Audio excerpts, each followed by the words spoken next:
Hello, my dear student. My name is Sanjeev Kumar Yadav. Welcome to all of you in my YouTube channel Solid Physics. तो आज हम लोग एक नया chapter के बारे में पढ़ेंगे, ठीक है। साउंड, ठीक है। क्लास 9 फिजिक्स और साउंड के बारे में हम लोग स्टडी करेंगे, ठीक है। तो ये बहुत इंपॉर्टेंट चैप्टर है। इसमें हम लोग देखते हैं कि साउंड क्या है, ठीक है। चैप्टर पढ़ने से पहले, ठीक है, हम लोग कुछ स्टार्टिंग में बेसिक चीज देखेंगे। इसके बाद हम लोग साउंड पाएंगे तो ये इजी कौन सी है समझ में आए, ठीक है। तो सबसे पहले देखते हैं क्या है कि sound is the form of wave. Sound एक वेव का फॉर्म है, ठीक है। लेकिन उसके पहले हम लोग क्या देखते हैं, वेव। वेव के कुछ थोड़े से पार्ट समझेंगे, फिर हम साउंड के बारे में जो है कि पढ़ेंगे। चैप्टर साउंड है, साउंड के बारे में हम लोग स्टडी करना है। लेकिन साउंड है क्या, ठीक है। Sound is the form of wave, एक वेव का फॉर्म है, ठीक है। और जिसके लिए एक मीडियम की रिक्वायरमेंट होती है। ये कैसे है, ये सब चीजें हम लोग देखेंगे।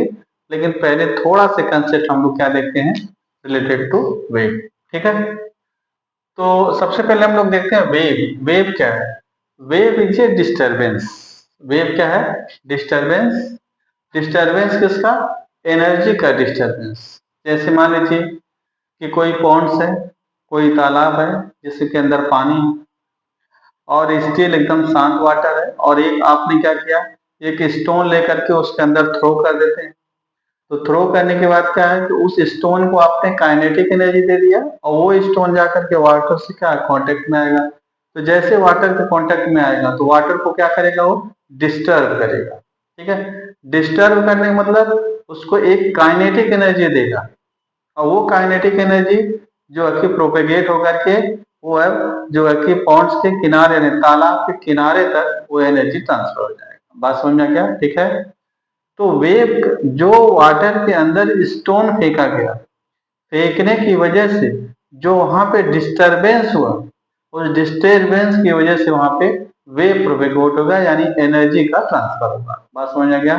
तो सिंपली अगर देखा जाए तो वेव इज ए डिस्टरबेंस, ठीक है। वेव क्या है? डिस्टरबेंस है, ठीक है। और वो क्या है, डिस्टरबेंस क्या है? Disturbance is the form of energy, ठीक है। यानी यहाँ पर वेव देखते हैं, वेव इज ए डिस्टरबेंस, यानी डिस्टरबेंस इज एनर्जी का फॉर्म, ठीक। A wave is a disturbance produced in a material medium, इसके लिए कई मीडियम की रिक्वायरमेंट होगी। And advancing with a definite speed, अपने स्पीड को डेफिनिट रखेगा। And medium without changing it's form, और अपने शेप को बिना चेंज यानी कांस्टेंट स्पीड से जो शेप क्रिएट हो गया वेव का, उसको बिना चेंज किए वो कहाँ तक, उस लास्ट पॉइंट तक पहुंचेगा जहां तक वो पूरी एनर्जी अपनी ट्रांसफर न कर दे, ठीक है। तो देख यहाँ पे देखिए, एक ये कोई भी हमने मान लिया कि पॉन्ड से तालाब है, यहाँ वाटर है, एक कोई पर्सन है यहाँ से एक स्टोन उठा करके यहाँ पे फेंकता है, ठीक है। जैसे स्टोन फेंकेगा तो यहाँ पे क्या होगा, डिस्टरबेंस होगा। डिस्टरबेंस जैसे होगा यानी वेव प्रोड्यूस होगा। वेव प्रोड्यूस होगा और उसका शेप इंक्रीज होता जाएगा, ठीक है। और आगे की डायरेक्शन में, ठीक है, ये जो वाटर के अंदर रिपेल प्रोड्यूस होगा वो क्या होगा, ट्रेवल करेगा, लेकिन आगे के डायरेक्शन में ट्रेवल करते हुए जाएगा, और उसके शेप में कोई चेंज नहीं होगा, और लास्ट में आके किनारे से मिल जाएगा, ठीक है। तो जो ये स्टोन यहाँ से थ्रो करने के बाद जो वाटर के अंदर डिस्टरबेंस प्रोड्यूस होगा, और जिसकी वजह से यहाँ पे एनर्जी का ट्रांसफर होगा, उसी को क्या कहा जाएगा, wave. I think it is clear, ठीक है। दूसरा और भी एग्जांपल देख सकते हो बेटा, यहाँ पर कि मान लीजिए कि ये यहाँ पर एक एक स्ट्रिंग है, और एक कोई एक पर्सन है। वो क्या करता है, ये पर्सन इस स्ट्रिंग में क्या करता है कि जर्क प्रोड्यूस करता है, यानी फोर्स प्रोड्यूस करेगा, ठीक है। तो ये जो है स्प्रिंग इस ढंग से ऐसे ऐसे मूव होने लगेगा।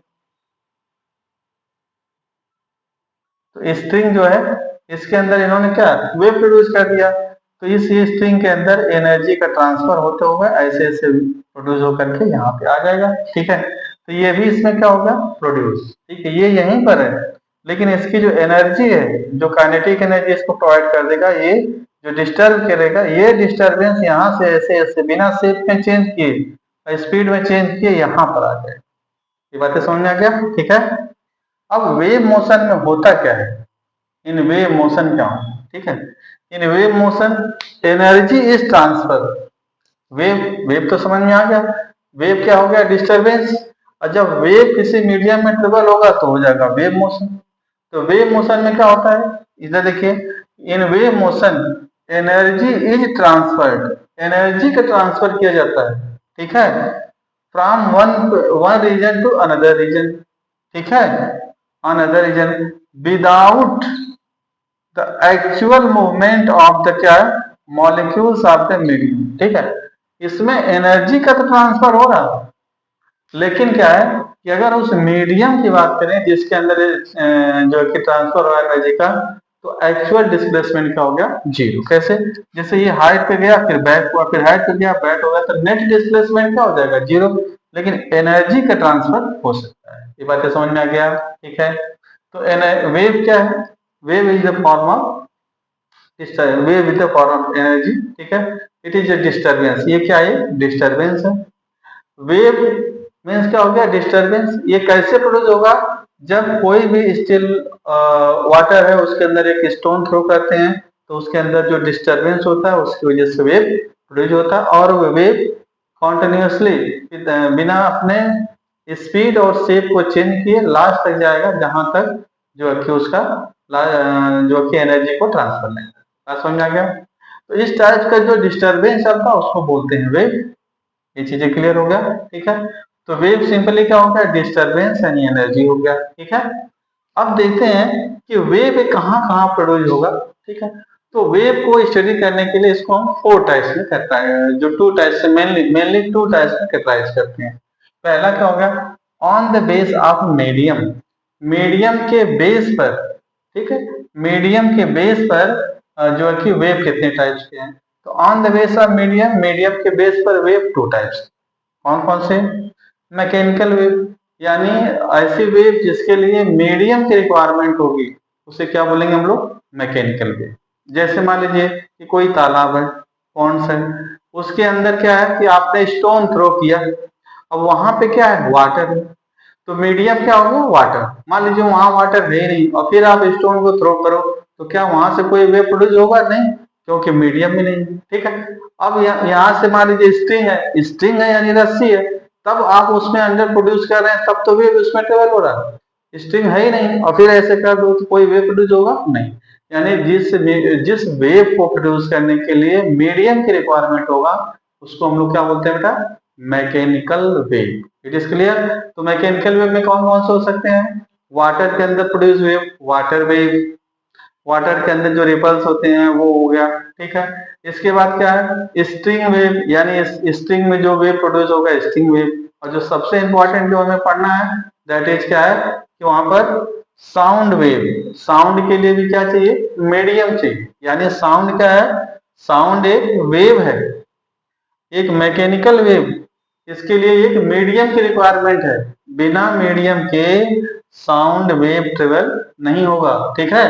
तो साउंड वेव के लिए क्या है, एक ऐसी वेव है, एक मैकेनिकल वेव है। इसके लिए क्या रिक्वायरमेंट है बेटा, इसके लिए मीडियम की रिक्वायरमेंट। ये बातें समझ में आ गया। तो वाटर के अंदर, स्ट्रिंग के अंदर, साउंड के अंदर जो वेव प्रोड्यूस होंगे, ठीक है, ये कौन कौन से वेव हो जाएंगे आपके, ये हो जाएंगे mechanical wave. I think it is clear, ठीक है। अच्छा, इसके बाद और भी है वाइब्रेटिंग इन स्ट्रिंग, जो है कि उसमें भी यहाँ पर मैकेनिकल वेव हो जाएगा, जहां पे मीडियम दिखेगा मैकेनिकल वेव। दूसरा है इलेक्ट्रोमैग्नेटिक वेव, लिखा है नॉट रिक्वायर्ड एनी मीडियम, यानी ऐसी वेव है जिसके लिए किसी मीडियम की रिक्वायरमेंट नहीं होगी, उसको हम क्या बोलते हैं, इलेक्ट्रोमैग्नेटिक वेव। ये कौन सी वेव है, जैसे सन से लाइट हमारे यहाँ तक आती है, सन से लाइट हमारे अर्थ पे आएगा। अब सन से अर्थ तक आने में बीच में वैक्यूम भी है, जहां तक गैस के मॉलिक्यूल है वहां तक तो मीडियम है, लेकिन उसके बाद क्या वैक्यूम है। लेकिन सन से लाइट अर्थ पे आ रही है, वहां कोई ऐसी चीज नहीं है जो सन से लाइट लेके हमारे अर्थ पे आए, ठीक है। इसके लिए किसी मीडियम की रिक्वायरमेंट नहीं है। तो कौन सा वेव हो जाएगा बेटा, जिसके लिए किसी मीडियम की रिक्वायरमेंट नहीं होती है, उसको बोलेंगे इलेक्ट्रोमैग्नेटिक वेव। इसमें क्या हो जाएगा, एग्जाम्पल में सनलाइट है, एक्सरे है, गामा रेज है, ठीक है, रेडिएशन है, रेडिएशन ऑफ हीट, ठीक है, ये सब क्या हो जाएंगे, ये सब हो जाएंगे इलेक्ट्रोमैग्नेटिक वेव। जैसे मान लीजिए कोई भी फायर है या आग जल रही है, वहां से आप देखो तो उससे दूर ही उसका इफेक्ट होता है। अब ऐसा कुछ नहीं है कि वहां से किसी मीडियम की रिक्वायरमेंट हो, वो चल करके आपको हीट वहां पर दे, ठीक है। वहां से एनर्जी ऑटोमेटिक आप तक आ जाएगी, जिसके लिए किसी मीडियम की रिक्वायरमेंट नहीं है। जितने एनर्जी के रेडिएशन यहाँ पर हो रहे हैं वो सब लोग किस में आ जाएंगे, इलेक्ट्रोमैग्नेटिक वेव। ये बातें समझना क्या। तो वेव को अगर हम मीडियम के बेस पे स्टडी करते हैं तो टू टाइप्स, एक वेव जिसके लिए मीडियम की रिक्वायरमेंट होगी, that is known as mechanical wave. Example में आपने देख लिया, ठीक है। वाटर के अंदर वेव, स्ट्रिंग के अंदर वेव और साउंड वेव, ये तीनों वेव कौन सी है, मैकेनिकल वेव। लेकिन दूसरा क्या है कि ऐसी वेव है जिनके लिए किसी मीडियम की रिक्वायरमेंट है ही नहीं, ठीक है, उसको क्या बोलेंगे, इलेक्ट्रोमैग्नेटिक वेव। वो कौन कौन से हैं, सनलाइट, एक्सरे, गामा रेस, ठीक है, ये सब चीजें हैं। और रेडिएशन ऑफ लाइट, किसी जगह से अगर लाइट का रेडिएशन हो रहा है तो वो हो जाएगा electromagnetic. I think it is clear, ठीक है। अब दूसरा हम देखते हैं, ठीक है, on the basis of motion, ठीक है, on the base of motion, motion के बेस पर वेव को कैसे डिफाइन कर सकते हो। तो on the base of motion, motion को हम लोग टू टाइप से डिफाइन कर सकते हैं। पहला क्या है, लॉन्गिट्यूडिनल वेव और ट्रांसवर्स वेव, ठीक है। लॉन्गिट्यूडिनल वेव में क्या है, ठीक है, लॉन्गिट्यूडिनल वेव में कि vibration of the particle of the medium, ठीक है, जो पार्टिकल है उसका जो वाइब्रेशन है, ठीक है, in the direction of motion of the wave, जिस डायरेक्शन में वेव का मोशन, अलोंग द वेव, जिस डायरेक्शन में वेव मूव हो रहा है, अगर उसी डायरेक्शन में पार्टिकल भी मूव हो रहे हैं तो उसे बोलेंगे हम लोग लॉन्गिट्यूडनल वेव। बात समझ में आ गया, फिर समझिए आप, लॉन्गिट्यूडनल यानी जो वेव की डायरेक्शन है उसी डायरेक्शन में क्या है कि पार्टिकल का भी मूवमेंट है, टू एंड फ्रो, आगे पीछे अगर वो मूव हो रहे हैं, ठीक है, तो उस टाइप के जो है कि वेव को हम बोलेंगे जो कि लॉन्गिट्यूडनल वेव। ये किस में प्रोड्यूस होता है, साउंड वेव। अब जो हम लोगों को पढ़ना है उसमें कौन सा वेव हो जाएगा, अगर इसके बेस में देखेंगे मोशन के बेस पे तो कौन सा वेव है यहाँ पर, लॉन्गिट्यूडनल वेव। यानी साउंड में किस तरह का वेव पढ़ेंगे हम लोग, लॉन्गिट्यूडनल वेव। यानी देखिए यहाँ पर ये यहाँ पर यहाँ से साउंड प्रोड्यूस हो रहा है और ये मीडियम है, ये है मीडियम। तो जैसे एनर्जी होगा तो इनको डिस्टर्ब करेंगे तो ये क्लोज हो जाएंगे, फिर क्या करेंगे, अपनी एनर्जी को आगे की तरफ ट्रांसफर करके और फिर क्या हो जाएगा, एक दूर दूर हो जाएंगे, अगेन जो कि पार्टिकल है वो क्लोज हो जाएंगे, ठीक है। तो ये कंप्रेशर एयर फ्रैक्शन के फॉर्म में ये आगे की तरफ बढ़ते रहते हैं। ये बात तो समझ में आ गया, ठीक है। तो देखो ये पार्टिकल का मूवमेंट भी इसी डायरेक्शन में और वेव भी इसी डायरेक्शन में, दोनों के डायरेक्शन सेम है, इसलिए इसे क्या बोलेंगे हम लोग, लॉन्गिट्यूडनल वेव। इसको हम लोग डिटेल में देखेंगे अभी, ठीक है। इसके बाद ट्रांसवर्स वेव में क्या है कि vibration of the particle is perpendicular to the motion of the wave, ठीक है। जो पार्टिकल है जैसे वाटर है या स्ट्रिंग है, अब देखो वेव तो ऐसे चल रही है, स्ट्रिंग के अंदर आपने वेव प्रोड्यूस कर दिया तो वेव तो ऐसे ऐसे चल रही बेटा, ठीक है।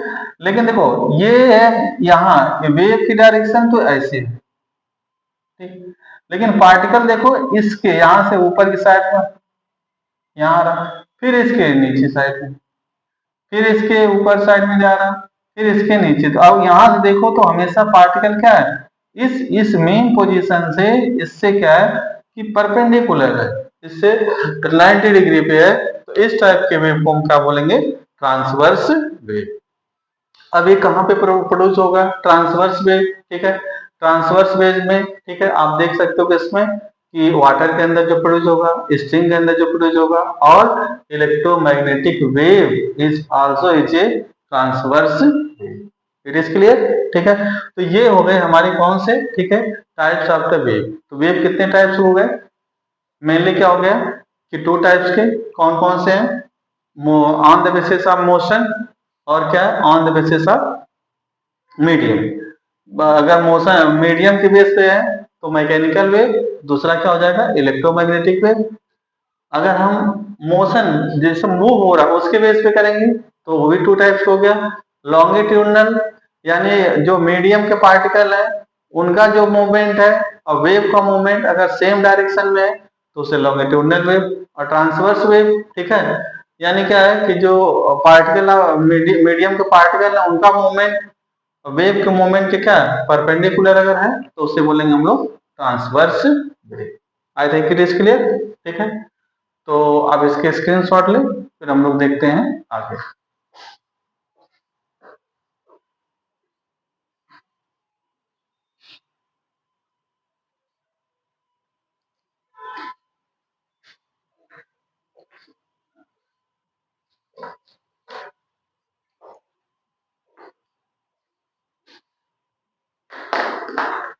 चलो तब देखते हैं।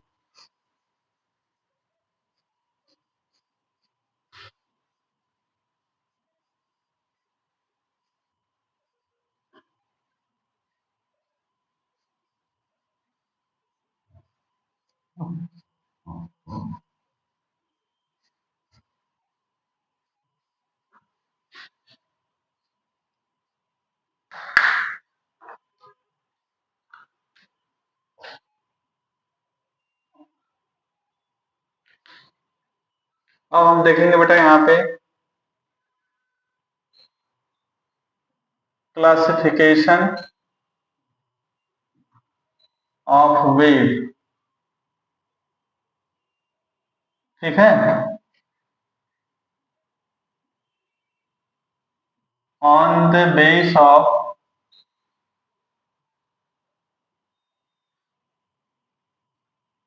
मोशन, ठीक है। तो ये कितने टाइप्स के हैं? It is two types. कितने टाइप्स के? तो हो जाएगा it is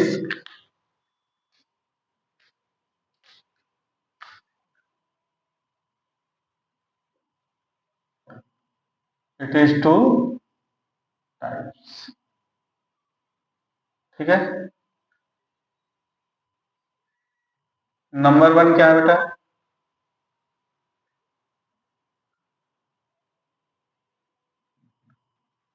longitudinal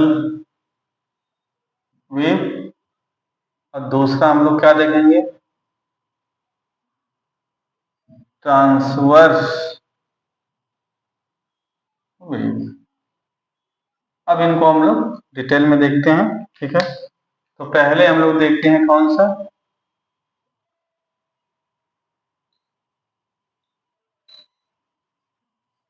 longitudinal wave, ठीक है। देखिए, a wave in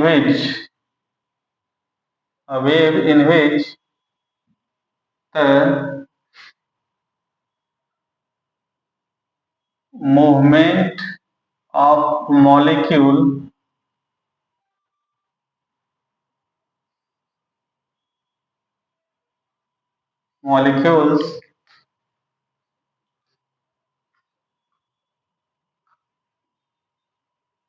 of the medium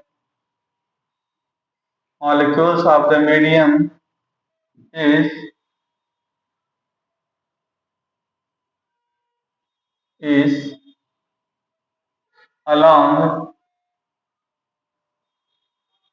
the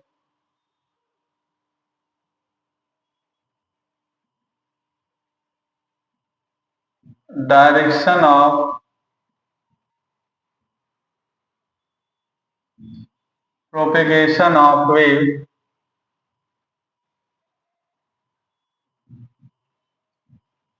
is known as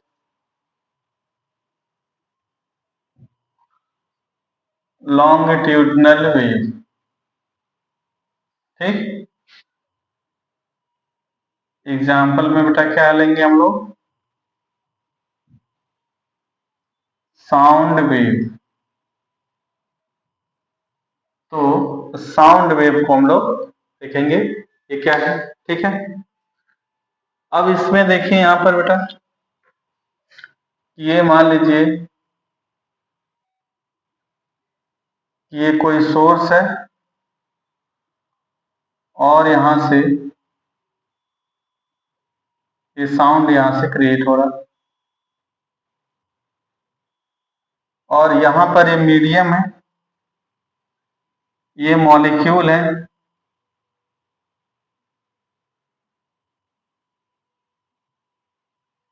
ठीक है। Just 1 minute.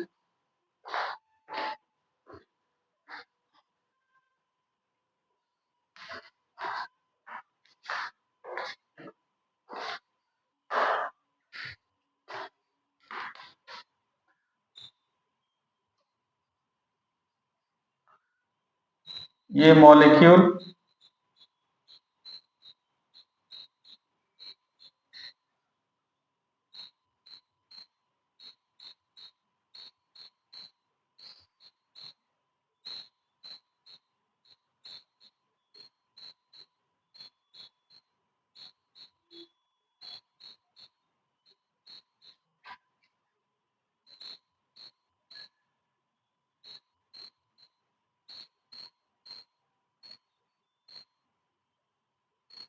ठीक है।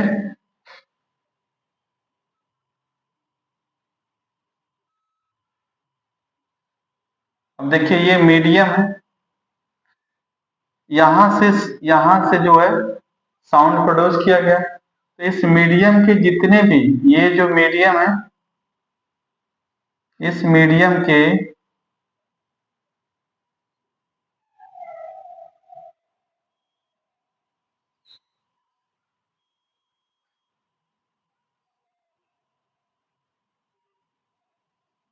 ये देखिए यहाँ पर, तो जैसे यहाँ से साउंड प्रोड्यूस किया जाएगा तो इस मीडियम के जो मॉलिक्यूल है इनमें डिस्टरबेंस होगा। डिस्टरबेंस होगा तो इधर की तरफ से क्या होगा, डिस्टरबेंस हो जाए, एनर्जी का ट्रांसफर होगा, तो ये सभी मॉलिक्यूल क्या हो जाएंगे, क्लोज हो जाएंगे। इसके बाद ये अपने एनर्जी को ट्रांसफर नेक्स्ट पे करेंगे और खुद क्या अपने इनिशियल पोजीशन पे आ जाएंगे। तो नेट डिस्प्लेसमेंट इनका जीरो, यानी आगे की तरफ गए और फिर एनर्जी का ट्रांसफर होके बैक होकर के अपने इनिशियल स्टेट पे आ गए। तो यहाँ पर ये कंप्रेस में आ गए, फिर यहाँ पर देखिए ये आ गए, ठीक है। तो आप देख रहे हैं कि इसमें क्या है, एनर्जी, अब वेव, इनकी वजह से जो वेव का साउंड है, ठीक है, वो किधर होगा, वेव का मोशन, साउंड वेव, जो साउंड वेव है उसकी डायरेक्शन क्या है, इधर है।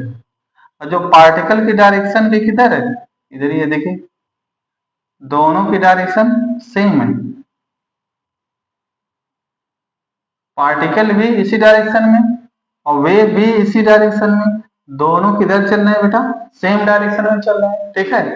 तो इस टाइप के जो मूवमेंट, इस टाइप के जो वेव प्रोड्यूस होगा उसको हम बोलेंगे लॉन्गिट्यूडनल, ठीक है।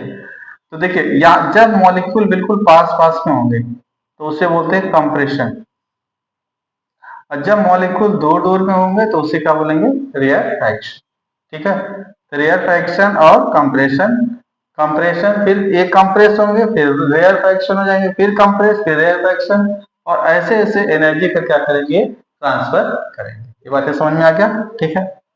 अब यहां से आप देखेंगे अगर, ठीक है, यहां से अगर देखेंगे तो ये फिर यहाँ पर क्या है, दो दो पार्टिकल हो गए, फिर कंप्रेस हो गए, फिर दूर दूर हो गए, और ऐसे एनर्जी का ट्रांसफर करेंगे। ऐसे एनर्जी का ट्रांसफर अगर वेव में होगा तो उसे क्या बोलते हैं हम लोग, साउंड वेव।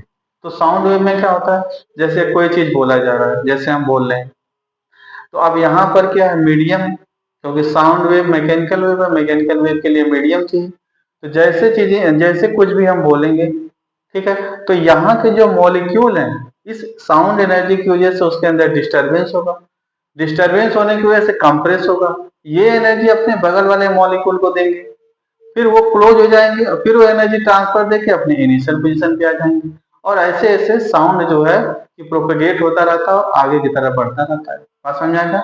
अगर मान लीजिए कि यहाँ मीडियम है ही नहीं, अगर मीडियम न हो तो क्या होगा, तो साउंड वेव आपको सुनाई नहीं देगा, बोलेंगे तब भी वो चीजें सुनाई नहीं देगी। मान लीजिए कोई रूम है और बिल्कुल उसको वैक्यूम कर दिया जाए, सभी उसके गैस के मॉलिक्यूल को वहां से एस्केप कर दिया जाए। उसके अंदर बेल है, अब उसको क्या करिए आप बजाइए, बेल बजेगा लेकिन आपको सुनाई नहीं देगा, बिकॉज क्योंकि जो मीडियम साउंड वेव ट्रेवल होने के लिए मीडियम मस्ट है, अब मीडियम ही नहीं है तो जो साउंड जहां प्रोड्यूस हो रहा है वहां से साउंड कौन लेकर के आपके ईयर तक आएगा, ठीक है, तो साउंड वहां से ट्रेवल ही नहीं होगा। यानी इसके लिए मस्ट क्या है, मीडियम रिक्वायरमेंट सबसे ज्यादा जरूरी है, ठीक है। तो साउंड के लिए, साउंड वेव के लिए हमें क्या चाहिए, मीडियम चाहिए। और ये गैस जो हमारे सराउंडिंग में जो गैस मॉलिक्यूल हैं, ये क्या है हमारे लिए मीडियम काम करते हैं। बात समझ आ गया। देखो नेचर ने हम लोगों के लिए कितना सब कुछ चीजें बना के रखा है कि ऑलरेडी यहाँ पे गैस के मॉलिक्यूल हैं और जब हम लोग बोलते हैं तो हमारी आवाज को उनके थ्रू क्या है कि दूसरे प्लेस पे पहुंचाया जाता है और अपने एनर्जी को ट्रांसफर करके फिर वो अपने प्लेस पे एजिटेड आ जाता है। इट इज क्लियर, ठीक है। तो ये कहाँ पर होता है साउंड वेव, साउंड वेव में लॉन्गिट्यूडनल वेव होती है, आप इसको देख सकते हैं। ये चीजें समझ में आ गया, ठीक है। अच्छा तो अब हमें साउंड वेव पढ़ना है, यहां से देखिए, यहां से देखेंगे आप। अब दूसरा चीज यहां से क्या है, अब सेकंड वाला है, सेकंड देखेंगे हम लोग, वो है आपका ट्रांसवर्स वेव, ट्रांसवर्स वेव। अब ट्रांसवर्स वेव क्या हो गया, इसको देखते हैं, ठीक है।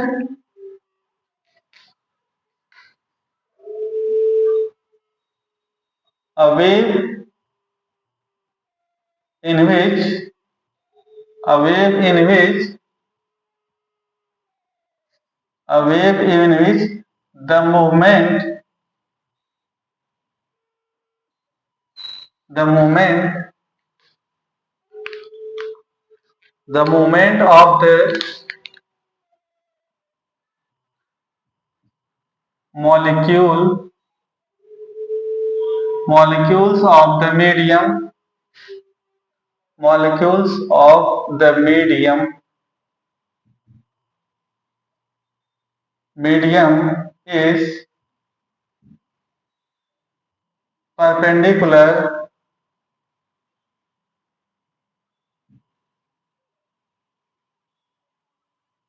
perpendicular to the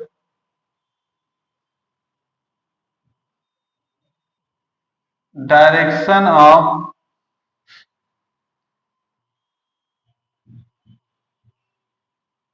propagation of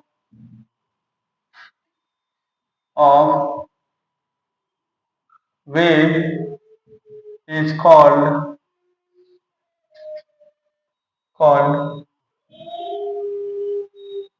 transverse wave। It is clear, ठीक है। Example,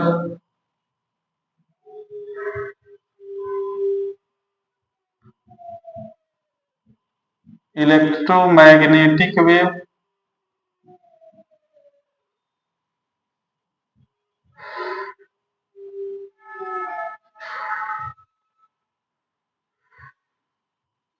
water wave,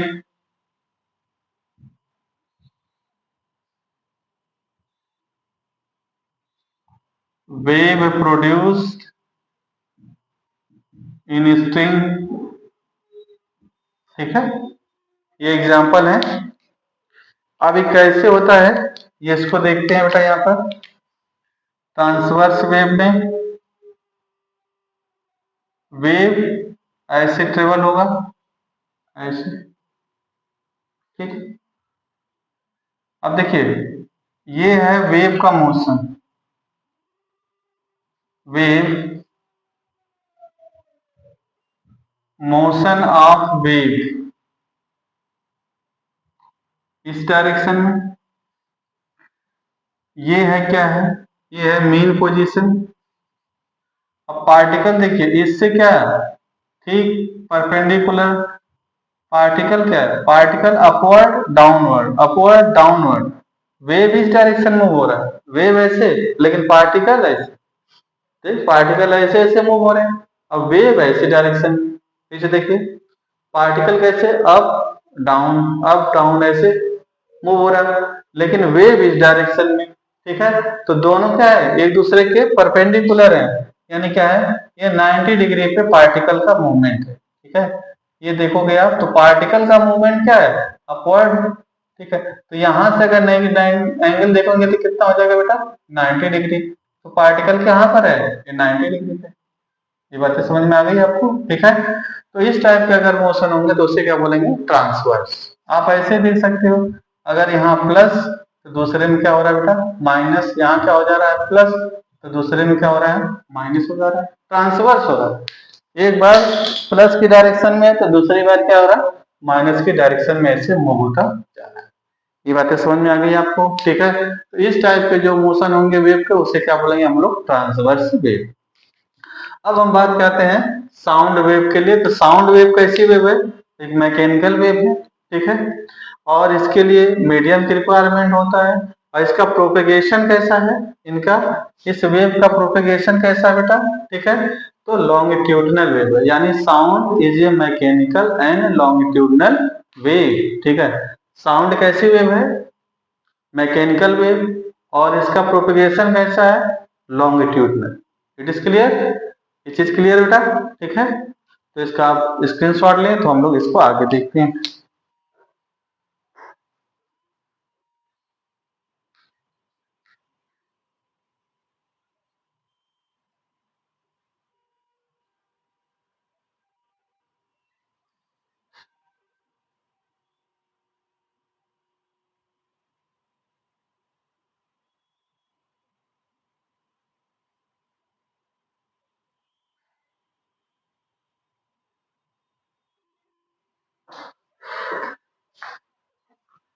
done.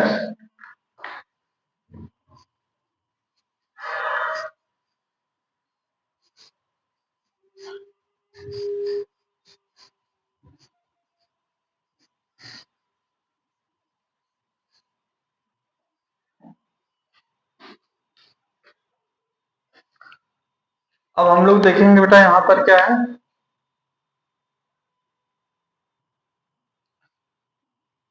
Characteristics of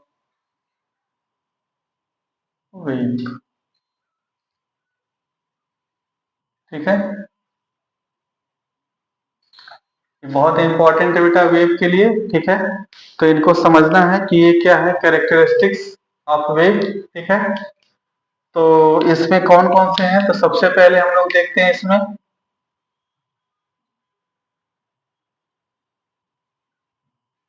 amplitude. ठीक है, amplitude. Second, frequency. Third,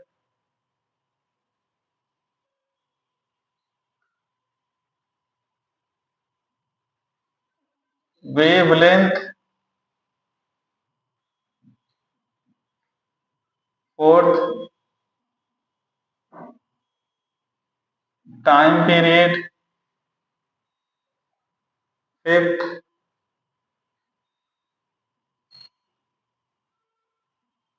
speed of light, speed of wave. ठीक है, तो इनको हम लोग देखते हैं। ठीक है, एक और हम लोग इसमें देख लेते हैं बेटा, मेन पोजीशन। Main position. ठीक है, तो ये क्या है, ये हमको समझना है कि वेव के अंदर क्या चीजें। ठीक है, तो यहां से देखिए पहले आप, एक मैं डायग्राम ड्रॉ कर रहा हूं, आप ये है।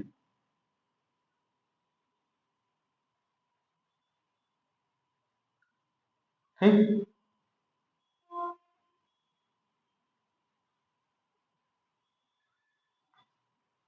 ठीक है, ये- अब यहां से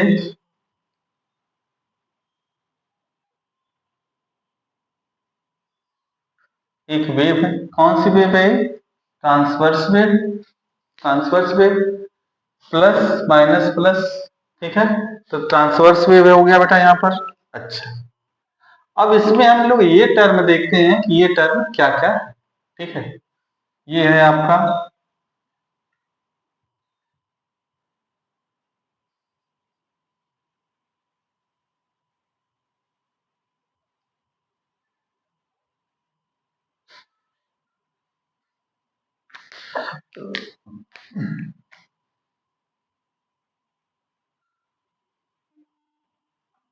एक वेव है यहाँ।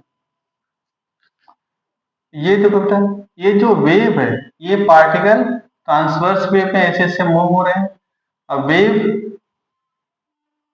वेव की डायरेक्शन ऐसे, तो जिस पॉइंट के अबाउट पार्टिकल क्या करते हैं, वाइब्रेट करते हैं। वाइब्रेट मतलब अपवर्ड डायरेक्शन डाउनवर्ड डायरेक्शन में मूव होते रहते हैं अपने पोजीशन के, जो कि अपवर्ड और डाउनवर्ड डायरेक्शन में मूव करेंगे, तो उसे क्या ऑसिलेट करेंगे, वाइब्रेट करेंगे। ठीक है, तो जिस पॉइंट के, जिस लाइन के अबाउट ये क्या है, पार्टिकल, मीडियम के पार्टिकल मूव करते हैं, उसी लाइन को हम क्या बोलते हैं, मीन पोजीशन। तो ये वाली लाइन क्या हो जाएगा, यानी मीन पोजीशन। यानी इस लाइन को हम लोग क्या बोलेंगे, मीन पोजीशन। मीन पोजीशन, ठीक है। यानी ये मीन पोजीशन, ये वाली लाइन है, ये है मीन पोजीशन वाली लाइन है। पार्टिकल या तो इसके ऊपर की तरफ वाइब्रेट करेगा या तो इसके नीचे की तरफ। ठीक है, तो मीन पोजीशन के ही ऊपर या नीचे जो पार्टिकल क्या करेगा, मूव करेगा। अब देखिए, अब ये पार्टिकल ये मिस मेन पोजीशन से इसके ऊपर या नीचे मूव करेगा। ठीक है, तो maximum displacement of the particle from mean position either one direction, ये जो मेन पोजीशन है इससे अपवर्ड या डाउनवर्ड डायरेक्शन में जो पार्टिकल की मैक्सिमम डिस्प्लेसमेंट होगा। देखो यहाँ पर पार्टिकल यहाँ है, फिर यहाँ है, फिर यहाँ इस पोजीशन पे, फिर यहाँ। अब देखो, इसके ऊपर पार्टिकल नहीं जा सकता, फिर यहाँ से क्या होगा, फिर बैक होगा, फिर बैक होगा, फिर जीरो पोजीशन पे आ जाएगा। अगेन फिर देखोगे इधर नेगेटिव में जाएगा, यहाँ से यहाँ तक। ठीक है, ये इसकी फिर पोजीशन हो जाएगा, फिर कम होते होते होते क्या हो जाएगा, बैक हो जाएगा।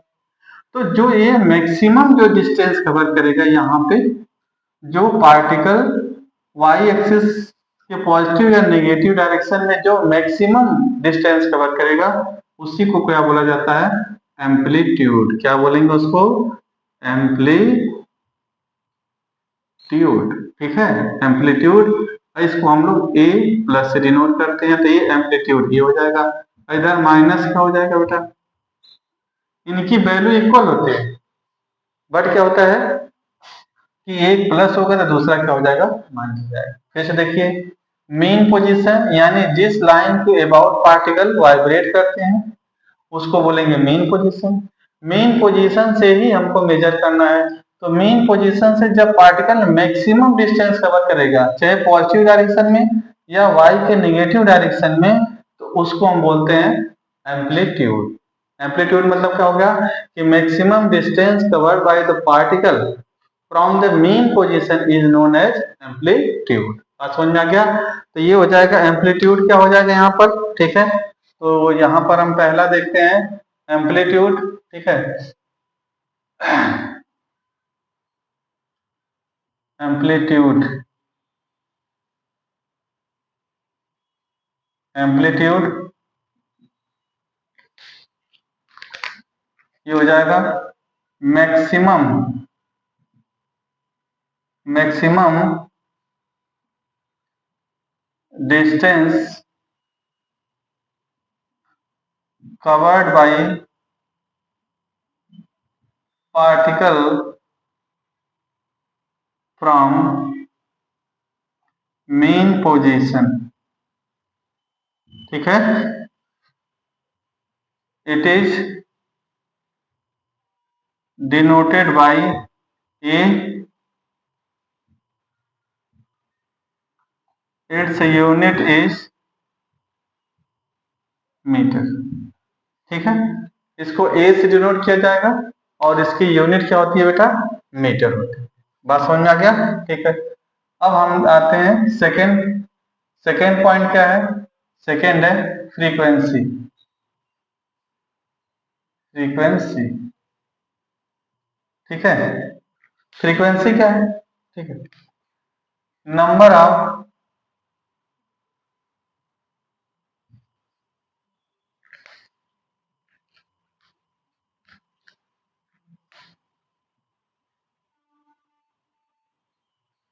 Number of cycle in 1 second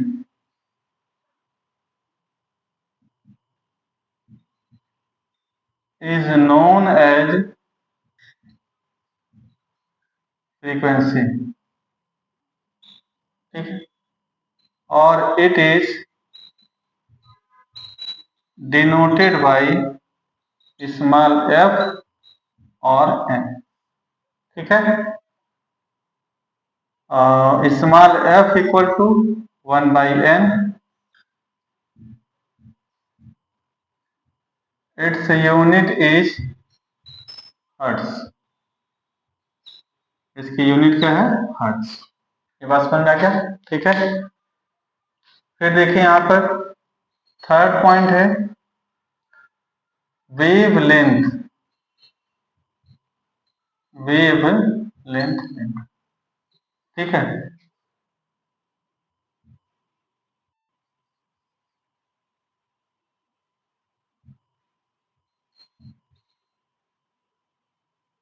it is defined as the distance covered by particle in one cycle, ठीक है। It is denoted by lambda, its unit is metre, ये लैम्डा। अब पहले इनको समझिए आप। वेवलेंथ, देखिए ये यहां से हाफ और ये हाफ, यहां से अगर पूरा देखोगे तो क्या हो जाएगा बेटा, 1 साइकिल। तो distance covered by particle in 1 cycle, यहां से चल करके एक साइकिल कंप्लीट करने में ये जितना डिस्टेंस कवर करेगा उसी को बोलते हैं वेवलेंथ लैम्डा। बात समझ में, ठीक। मान लीजिए कि अगर आप यहां से कह रहे हो यहां से, तो ठीक है, अगर यहां से तो थोड़ा सा डिस्टेंस क्या होगा, आगे बढ़ जाएगा। इट इज क्लियर, ठीक है। तो distance covered by particle in 1 second, ठीक है। 1 सेकेंड में, सॉरी, 1 साइकिल में जितना डिस्टेंस कवर करेगा पार्टिकल उसी को क्या बोलते हैं हम लोग, wavelength. It is denoted by lambda और its unit is metre. Number of cycle, देखो एक cycle, number of cycle in 1 second, 1 second में कितना साइकिल, कितना चक्कर लगा रहा है, उसको क्या बोला जाता है, फ्रीक्वेंसी। और इसको डिनोट करते हैं एफ या स्मॉल एन, स्मॉल एन से भी डिनोट कर सकते हैं आप, ठीक है। फ्रीक्वेंसी को स्मॉल एन से भी डिनोट कर सकते हैं। फिर से देख लीजिए, this is the mean position, ये मीन पोजीशन है। इस मीन पोजीशन से आइदर वन साइड में जो पार्टिकल मैक्सिमम डिस्टेंस कवर करेगा उसको बोलते हैं एम्पलीट्यूड। अगर इसके ऊपर है तो ये प्लस होगा और इसके नीचे तो क्या होगा, माइनस हो जाएगा। वन साइकिल, 1 साइकिल में जितना डिस्टेंस कवर करेगा पार्टिकल उसको बोलते हैं वेवलेंथ लैम्डा। ये क्या हो जाएगा, वेवलेंथ लैम्डा हो जाएगा, ठीक है। अब आता है एक और पॉइंट है इसके अंदर, ठीक है, और वो है आपका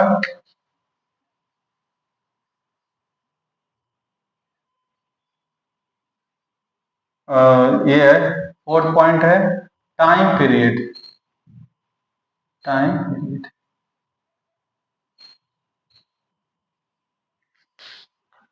देखिए it is defined as total time taken in 1 cycle, ठीक है। it is denoted by capital T. Its unit is second. ठीक है, तो टाइम पीरियड क्या है? ठीक है, जितने टाइम में एक वन साइकिल, ठीक है, जो वेव है पार्टिकल है, जितने टाइम में वन साइकिल कंप्लीट करेगा उसको, उसका हम क्या बोलते हैं? Time period. इसको टी से डिनोट किया जाता है। ठीक है, इसको किससे डिनोट करते हैं? टी से डिनोट करते हैं। ठीक है, वन साइकिल, जितने टाइम में एक साइकिल कंप्लीट करेगा वे, उसको बोला जाता है टाइम पीरियड। इसको टी से डिनोट किया जाता है। ठीक है, और टी इक्वल टू भी क्या होता है बेटा? 1/f, यानी ये फ्रीक्वेंसी के रेसिप्रोकल होता है, सेकंड यूनिट हो जाएगा। ठीक है, फिर से देखिए आप, एक वेव है transverse wave. Transverse wave main position, ये मेन पोजीशन के अबाउट जो है मीडियम को पार्टिकल क्या करेगा? वाइब्रेट करेगा। मेन पोजीशन से जो मीडियम का पार्टिकल है मैक्सिमम डिस्टेंस जो कवर करेगा उसको बोला जाता है एम्पलीट्यूड। वन साइकिल में जितनी डिस्टेंस कवर करेगा उसको बोलेंगे वेवलेंथ। वन साइकिल में जितना टाइम लगेगा उससे बोला जाएगा टाइम पीरियड। 1 सेकेंड में कितना साइकिल कंप्लीट करेगा उससे बोलते हैं frequency. I think it is clear. It is clear. ठीक है, तो ये हो जाएगा आपका amplitude, frequency, wavelength, time period. अब हम लोगों को देखना है मेन पोजीशन, बता दिया मैंने। अब देखना हम लोगों को स्पीड ऑफ द वेव। तो इसका स्क्रीनशॉट लीजिए, फिर हम आगे पढ़ाते हैं।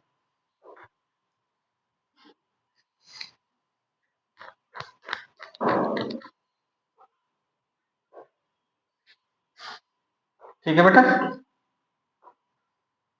चलो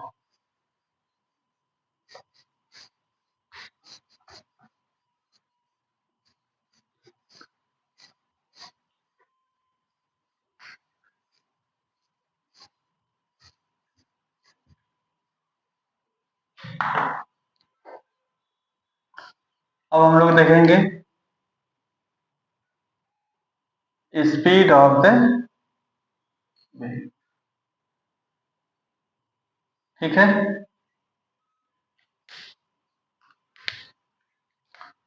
late let a particle is moving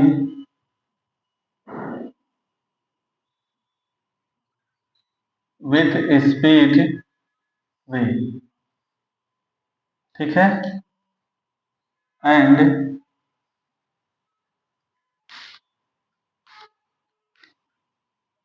and distance covered, and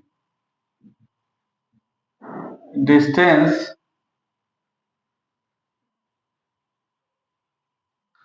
covers in one cycle is lambda। Then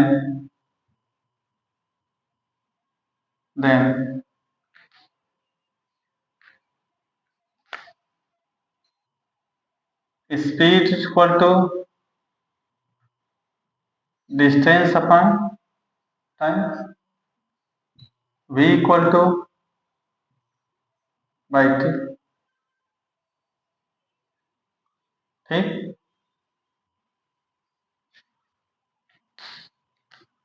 फिर देखिए 1f = 1/t, क्योंकि फ्रीक्वेंसी क्या होता है? 1/t। Then v = f into delta. ठीक है, this is also known as